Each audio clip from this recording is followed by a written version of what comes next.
What if I told you there's a way to make your money grow faster without adding extra cash?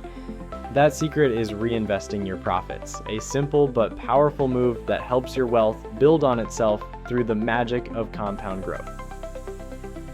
Welcome to Grow My Saving. In this video, we'll break down what reinvesting profits really means, why it accelerates your growth, and how you can apply it to your own investments, no matter how small they are. When your investments earn money, like dividends from stocks or interest from bonds, you have two choices.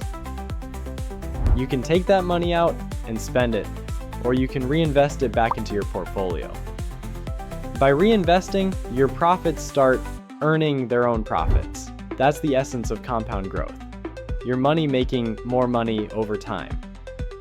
Let's say you invest $100 and it grows 10% to $110. If you reinvest the $10 gain, next year you're earning interest on $110, not $100. Over time, that small difference snowballs into big growth. That's how long-term investors turn modest contributions into serious wealth. It's not about timing the market. It's about staying invested and reinvesting consistently. The best part? You can automate it. Most platforms and apps like Fidelity, Charles Schwab, or Acorns let you turn on automatic dividend reinvestment or DRIP.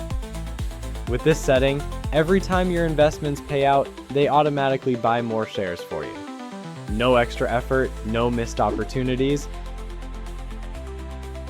If you need steady income, say, for living expenses or retirement, you might choose to take profits instead of reinvesting. But if your goal is growth, keeping your money working for you is almost always the smarter choice. So tell me in the comments, do you currently reinvest your profits, or do you prefer to take them as cash? I'd love to hear your strategy.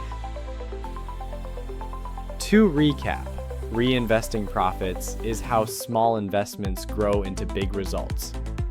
Turn on automatic reinvestment, stay consistent, and let compound growth do its thing.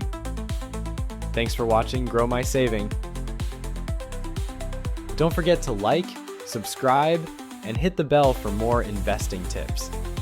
In our next video, we'll talk about common mistakes beginner investors should avoid, so you can keep your money growing safely and smartly.